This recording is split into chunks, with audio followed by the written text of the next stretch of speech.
Всем привет! Меня зовут Антон, занимаюсь каменами барбекю в Санкт-Петербурге, Ленинградской области. Наиболее частый запрос по статистике Яндекса, как сделать кирпичный камин своими руками у себя в доме. Я бы хотел сразу сказать, что это запрос не моих клиентов, то есть этот клиент, со мной мы не сможем найти общих точек соприкосновения, потому что я занимаюсь индивидуальными, как правило, с наличием цветных металлов, латуни, бронзы, черного металла и камня. И проекты такие более дорогостоящие, ориентированные на некий эксклюзив и на индивидуальный подход.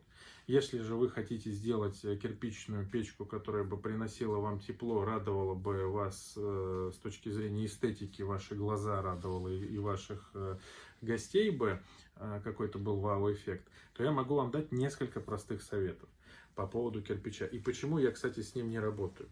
Потому что кирпич это очень сложный материал для непрофессионального работника. То есть выложить это как тетрис возможно, но если ты не положил ненужный толщины слой между кирпичами, использовал не ту смесь, допустил какую-то однопроцентную погрешность где-то в чем-то, то этот камин, он просто может со временем треснуть, ну, элементарно, и эту трещину, ты уже с ней ничего не сделаешь, то есть ты ее можешь только замазать цементом, но это будет капец, это надо будет тогда поверх уже поштукатурить или заниматься наружным коробом из гипрока, который, кстати, почему именно я с этим материалом работаю, гипсокартон и силикат кальция, в качестве теплоизоляторов, потому что эти материалы на гипрочном каркасе, они дают некоторую подвижку, они дают возможность дышать. Вот. И вот эти микроподвижки, они не приводят к грубым таким трещинам и расколам. Вот. Соответственно, для того, чтобы выложить кирпичную печку, необходимо точно понимать, какой у тебя марка кирпича. Я вам не буду сейчас называть никаких марок и никаких производителей, чтобы не вводить в заблуждение, потому что рынок меняется постоянно, и каждый ищет материалы на свой вкус и цвет. Кто-то вообще там из битого кирпича из-под забора хочет что-то себе сложить. Пожалуйста. Можно, кстати, это делать на цемент, на цементный раствор. Вот. Необходимо обязательно иметь в виду, что должна быть достаточно глубокая топка. Пускай она будет небольшого размера, но она должна быть глубокой, чтобы исключить вариант поддымливания. Желательно, чтобы внутри была конструкция с зубом, который помогает в двух случаях для того, чтобы сверху в топку ничего не сыпалось, и для того, чтобы производить необходимое завихрение воздуха, и он у вас, если он у вас открытый, чтобы он горел правильно. Это помогает для его работы. Вам необходимо не забыть про заслонку, он же шибер, и она должна быть более-менее герметичная, потому что во время неиспользования камина у вас просто из помещения будет убегать теплый воздух очень-очень быстро, потому что диаметр дымохода вот такой, это считайте прямо дыра на улицу, причем с офигенной тягой. Вот. Они, кстати, будут конкурировать с кухонной вытяжкой всегда, эти дымоходы, это так, маленькое отступление. Включаешь кухонную вытяжку, камин потух. Это нормальная тема, потому что что-то одно работать должно.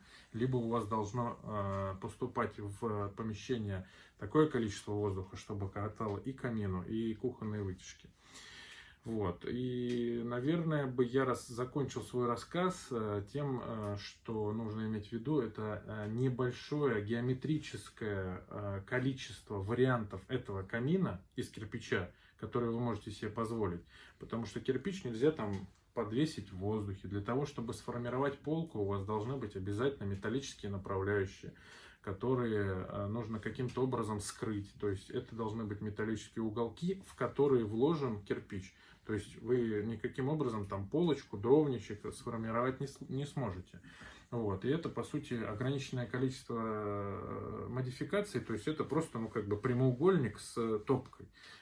Там ни вправо, ни влево, там какие-то дополнительные поверхности, дизайнерские изыски с кирпичом сделать очень сложно. Поэтому и уже современное общество идет в сторону топки, кассеты со стеклом, которая заключена внутри термокороба, который выполнен из гипрока либо из силиката кальция. Потому что такая конструкция дает возможность хоть по сантиметру там вправо-влево нужные размеры давать, а не кратно кирпичу. То есть у тебя кирпич 250 на 120, изволь его и положить, либо половинку, а иначе ты будешь подтачивать каждый кирпич, и твои вот эти половинки или 1/3 от кирпича, они будут выглядеть просто ущербно.